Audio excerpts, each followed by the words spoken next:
having that communication commitment on the front end, there should be no surprises, whether that is a part of the process, whether that is giving the candidates the questions before they even come in, getting back to them when you say salary range, getting back to them when you say you're going to get back to them. Like all of those can be a part of your communication commitment. Welcome to Don't Tell Me About Yourself, the podcast where old school hiring meets a modern reality check. I'm Lorna Erickson. And I'm Victoria Gates, and we're the co-founders of Expert Interviewers. Between the two of us, we've got 40 years of hiring experience. We've studied interviewing techniques. We've trained thousands of people globally to stop making the same mistakes over and over again. And we've got 340,000 people following us online because apparently everyone has a story about a bad interview. You know the ones. The illegal questions, the 45-minute monologues, showing up late with no apology. So every week, we're tackling the biggest subjects in hiring.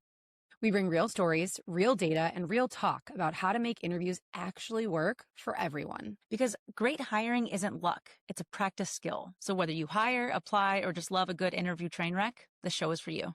Let's start with a scenario. If someone applies to 50, 60, maybe 70 jobs in a week, they're rewriting resumes, customizing cover letters, creating new portal logins, and tracking dozens of applications. Are they chaotic? Or are they surviving? Because candidates today are operating in a hiring environment that is incredibly unpredictable.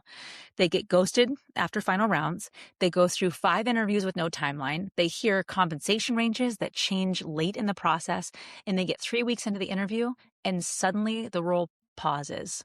And then we ask, why are candidates so disengaged? Right. And we also ask, why are they applying everywhere? Why are they interviewing with all these companies at once? Why did they accept another offer after they finished our process? But when you look at the environment the candidates are operating in, the behavior kind of starts to make sense. Applying broadly isn't just because they're excited or enthusiastic. They're managing risk. It's risk management, essentially. So today we're going to talk about one of our most favorite topics, but I feel like we say that every week, candidate experience. Let's get into it. So shall we zoom out and look at some of the data around candidate experience? Heck yes. So 72% say that they've waited 2 weeks or more with no update. When candidates interview at a company, they're pretty excited about it, and they're probably telling their family, their children, their parents, who knows who, that they're going to be interviewing somewhere. The first thing that people are going to ask is, how did it go? And what did you hear back? Yeah. And to go 2 full weeks of people asking you, how'd it go? And the candidates being like, I have no idea. That's torture for candidates. This is all happening while job postings are just coming in more and more. They're getting more applications than they've ever received. We heard about it at the conference we were just at last month. It is inundating, right? How many applications people are getting. The average corporate posting it used to be a lot less than this, but now it's in the hundreds of applications. And in some cases, I've heard thousands, right? Yeah, and if you're responding to a small, tiny percentage of those applicants, candidates' response, because they're responding to your lack of response by just applying more jobs because they don't know what's going on with the jobs that they've already applied to. And to your point, they're getting asked, what's the status? And they don't know. And candidates applying to 70 jobs in a week, first of all, that sounds absolutely exhausting, but that's what they have to do because the system is so unpredictable. They don't know who they'll hear back from and who they won't. So of course they're going to apply to a ton of positions. Yeah. And they've learned, this is a learned behavior. They've learned that they won't hear back and that it's unpredictable, and they are now adjusting their behavior. They're kind of meeting the hiring processes where they're at. Yeah. So it's we're blaming them and we're questioning them, but what's the other side doing to feed into that? Yeah. And I do think it's important for us to remind hiring managers, we've done this sometimes, we've actually done some skits on this where we remind hiring managers what candidates do to get to them in the first place. What is the amount of work that goes into a candidate? So let's talk about job searching, what that actually looks like for candidates, and then the emotional labor that's involved with it. Because we definitely dramatically underestimate the amount of completely unpaid work that candidates put into it. when we talked about it a little bit in our intro, a lot of these systems, you have to rewrite your entire resume for every single job description. Now, AI has helped with some of that where Right. they can do that. However, it's still work. I It's think still work. everyone always, I hear people say like, oh, they just used AI. They use AI like it's not work. It's still freaking work. You still have to copy, paste it in there, review it, edit it, update, like bring it back to where you want to bring it to. It's like, it's a helpful tool. And Yeah, and any career coach that we've talked to, like especially recently, they're like, sorry, I know it's annoying, but you have to personalize your resumes for every job yes. that you apply for. Yep. Megan said that last month when we sat down with her, and she was not wrong. Like, you have to tailor it. And then on top of it, then you're also thinking, and you've heard from all these career coaches online, that you need to like have hidden language in there to pass all these filters, right? Because we see a lot of content around that. Like, they're going to filter out your resume. They're going to filter out your resume. Make sure you do this and this. So then you're also doing research on that and trying to update your language everywhere to reflect that, so you can get by these imaginary gates. Exactly.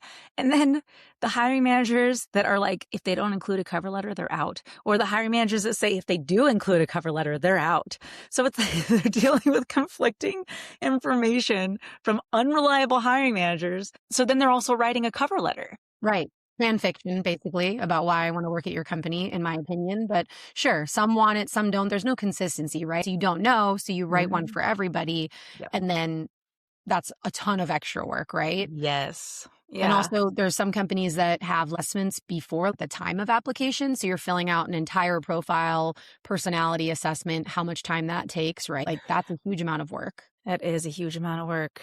Ugh, barf. So even though we never, well, I say never, we don't like to give candidate advice because our jam is coaching the hiring managers. The only candidate advice I do give is to sit down and take time to write through any challenges that you've had in your work, in any kind of work-related situation, and write down what you did about it and what the end result was. Right. That takes time. I know, like, all of us, we experience challenges at work every day. Do we write them down? No. So the amount of time it takes you to retrieve that information from the back of your brain and write it down so it's easily accessible if and when you get an interview, that's hard. Yeah. And then I think about, we hear a lot from hiring managers, like they didn't know enough about our company or our position when they came in. So candidates have been taught to research the company and the interviewer, go in with, with a ton of knowledge. And so that's a lot of labor and unpaid work that they're doing. That's not easy, especially if you are applying for many different roles, like you've been unfortunately trained to do, right? That puts you in a position where you're doing research on a lot of different companies, right? And you're spending a ton of time doing that. And then the interview itself.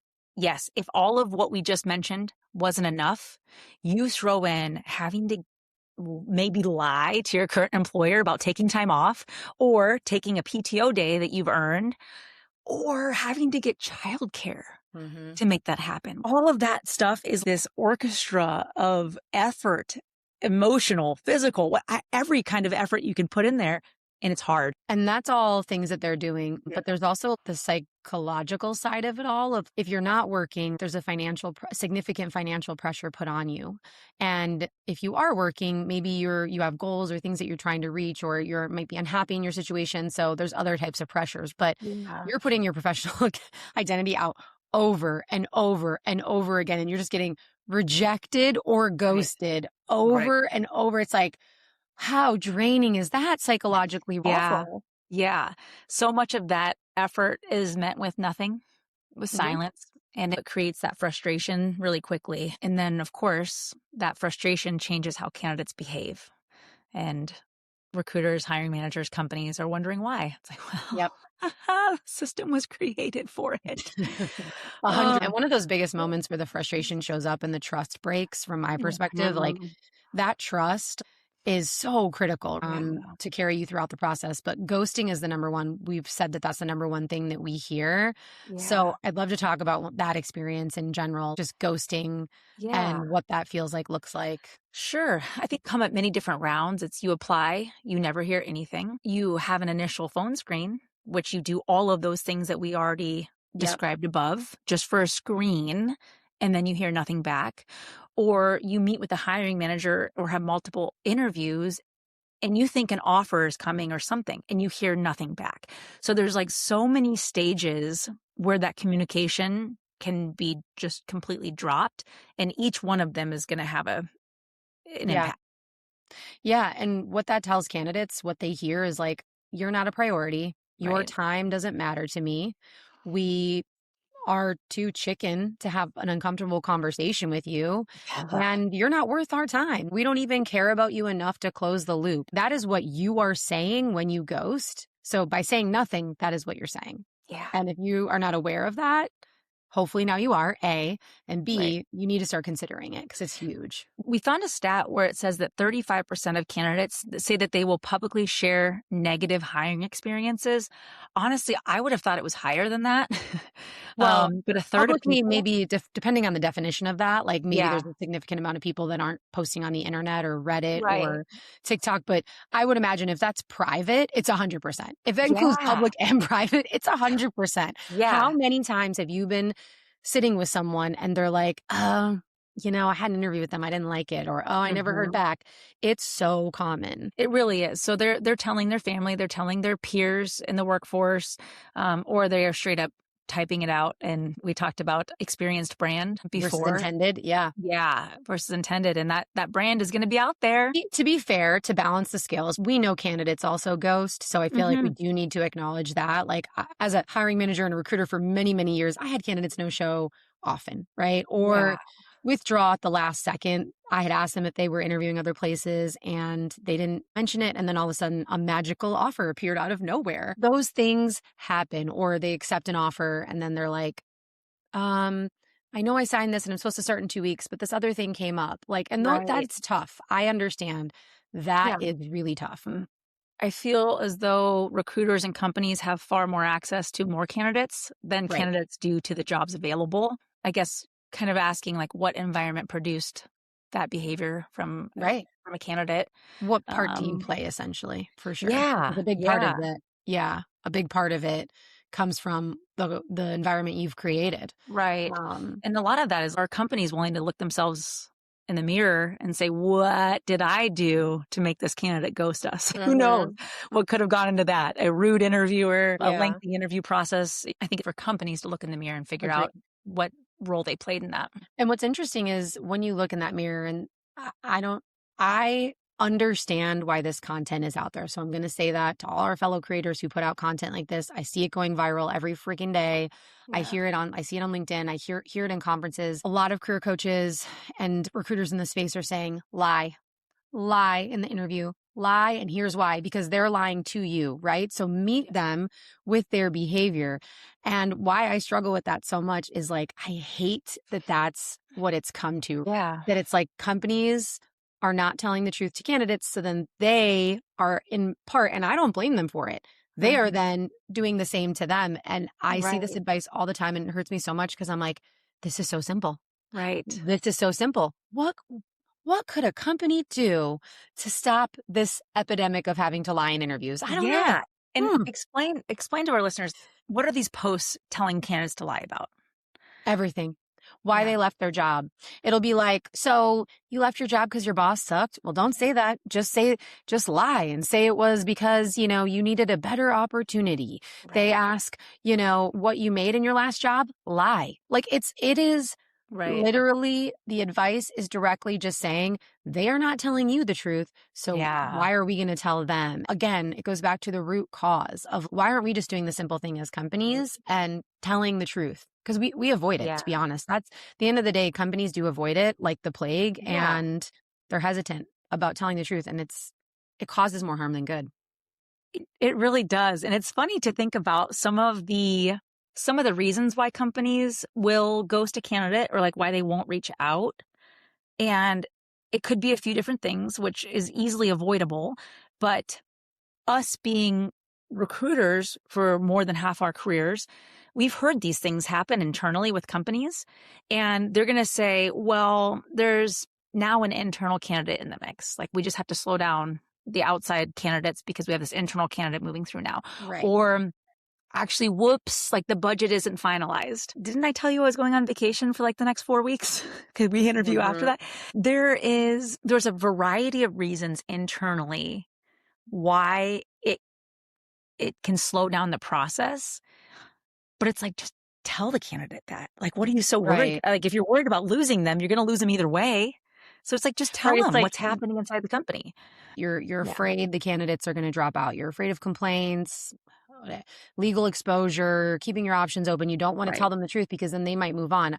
I understand that there are reasons for it, but you're doing more harm than good. And in telling Yeah. them the truth by being honest as you can be. Sometimes you may Right. not be able to reveal everything, and I understand that, Mhm. but being as upfront and honest as you can with things that you're able to share, that is going to go way further. And in being career recruiters, we saw people come back around. So when you are Yeah. truthful and honest, there's the opportunity for talent to come back around to you. And if you Yep. burn that bridge by not being honest from the jump, that's not going to happen, right? Yeah. You're You're cutting shooting yourself yourself off. in the foot. It's Yeah. like closing that door forever. You're burning that bridge. Yeah. I have heard this one specifically. We know we don't want to move forward with this candidate anymore, but they're going to ask questions as to why. And we're worried from a legality standpoint that it's going to put us at risk. I understand that part, but you have HR teams, you have a legal team, you have Google. Like, it's okay to not hire somebody for job related reasons. Mm-hmm. Now, if you're not hiring them for reasons that are due to protected characteristics, you better be scared. Like, you should be. And I hope you Right. get caught. I just think that no matter the reason, candidates always deserve communication. There are good reasons for why you might not share some things, but there are better reasons why it would help to share them because in your protection as a company of your optionality, right? And not sharing some of those things, Yeah. candidates are now responding as we've shared by protecting theirs, right? And Mhm. they're lying. And that's going to create more issues, more anxiety. It's caused defensive behavior. We've seen like this Yeah. is the candidates going on the defense. And actually now what did I hear every year in basketball growing up that I played?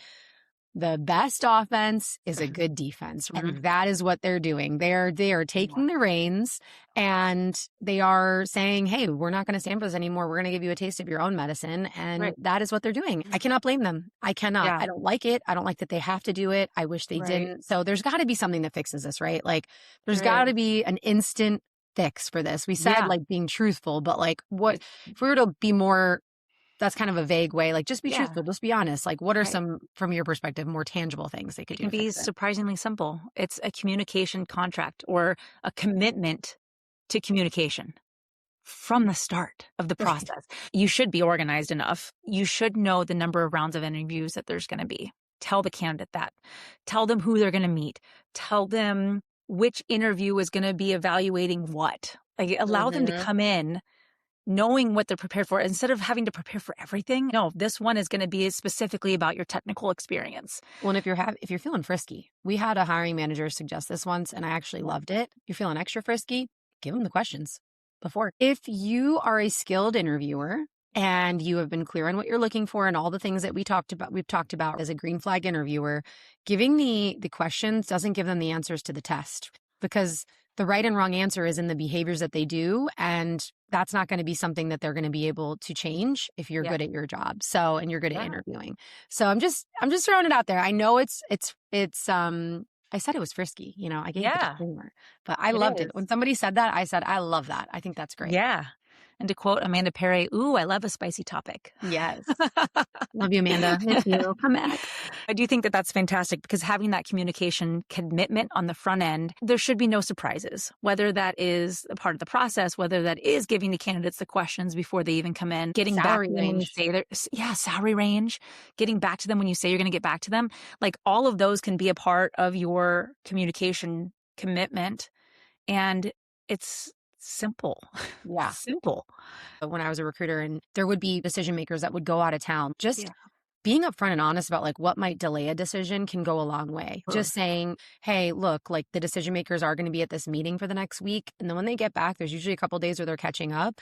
But I Yep. know I can follow up with you at the end of 2 weeks. While that's a 2 week wait time and that's not ideal, at least it's like this could delay it. I don't know that it Yeah. will, but it might. And Right. preparing someone for that is just such a game changer. And Yeah. it's really not giving away anything like secretive, right? You're not exposing yourself to legal risk. You're simply just communicating what it looks like for you. And Yeah. that helps you too, because then it makes you have a plan where you're like, in my head, I know this person and this person I'm going to need feedback from and they're going to be gone, right? So you're also Yeah. creating that contract with yourself and with them to Yeah. come up with a plan and then hopefully stick to it, right? Yeah. Yep. Having that plan, talking about it, sticking to it, it also shows that internal organization the candidates are going to want to work for as well. Yeah. And updating if something changes. Oh, I don't need to let them know this, or it's just going to be a couple more days. How long does it take? And with some of the technology that's out there, you can automate some of this. Just saying, like, if there's a way to bring in some more updates, more communication is always better. It's going Yeah, to reduce the chronic over appliers. It's going it to is. reduce your ghosting. It's going to increase your acceptance rates. There is no downside to over communication. I don't know if you remember a video that we made once that was like horror sounds. It was like walking around my house, like acting scared. Like when a candidate doesn't hear back from a company, what are the thoughts that are going through their brain? So it'd be like a horror sound, and I'd like look to one side, and it said they hated my shirt color, or the other side, it's like, oh my God, did my breath smell bad? The poor candidates, the thoughts that go through their brains, it's torture. Yeah. When you don't communicate, you're leaving me to make a story up in my head. And in this instance, as these candidates, that story is almost always they hate me, they moved on, Yeah. and you're leaving them to make that up for themselves, or Yeah. they're a crappy company. Yeah. This person is not a good recruiter. If you're not contributing to the story, you are letting them write one, and we don't know what it's going to say, right? Like, you have Exactly. no control over what goes on in their head. Right. And I don't know, if somebody's writing a story about me, my company, my life, I want to be a contributing author. Mhm. I want to be in it. Yeah. I want to be in the thick of it. So Right. And 100% I remember that these video. poor candidates, it's like, because what's likely really happening is that the interviewer didn't submit the feedback yet. Yeah. The hiring managers weren't aligned in the front end. So now they're arguing in a closed door. The budgets aren't aligned. Teams are still debating on the decision to be made. Who's this person going to work for? Simple things that companies are going to be arguing about internally. And that's oftentimes what delays the conversation. So just have it. Just tell them what's happening. And so much of this falls on recruiters. And I know I have like a soft spot because that's where I started. But like, it's not just on recruiters, right? They're the ones that are waiting for interviewers to submit their feedback. So interviewers, you can help this by submitting your feedback in a timely manner, or not adding surprise rounds, not, randomly saying you have an appointment and you need to reschedule. The recruiter's the one a lot of times delivering the information to the candidate. So they get blamed They're the for the messenger. bad behavior, but the interviewers are a huge part of it, right? Absolutely right. Poor recruiters. They get so many jabs online, and oftentimes they're just the messenger. They're the ones that are trying to run down the hiring managers and get the information that they need. And that's why we train hiring managers a lot. We focus on them to help partner better with recruiters because, man, don't shoot the messenger. So we've been talking about a lot of different things. And in summary, I could go back to the beginning. We are essentially saying, before we label candidates flaky, disloyal, etc., it's just worth asking a few questions. Do candidates trust hiring managers and timelines? Do they trust that we've been honest about compensation and what the job's going to look like? And do they trust that they will hear back from us? Yeah, because if that trust increased, candidates' behavior will likely change. Applications would decrease because it's less about risk management for them. Engagement would increase. They could put more into fewer companies and fewer interviewers. Offer hedging would drop because companies are moving more efficiently. Behavior follows incentives, and incentives follow trust. So when I think about, are we okay with candidate experience? We're not. We are not, okay? We are not. We were just talking about this with someone at TalentSphere, like these companies that come in and they're like, hiring is broken and we're going to fix it. And like, we hear that, like, candidate experience broken, we're going to fix it. Like, this isn't about a new technology or a software or some new fancy tool that's going to fix all of your problems for you. We're just saying, be more honest. Say what you're going to do and stick to it. And candidates, they can actually handle that truth. And what they're going to struggle with the most is the silence. And if we want better candidate behavior, we have to build better candidate trust. And trust starts with us telling the truth. Amen to that. Thank you so much for being here this week. And we will see you guys next week. Happy interviewing.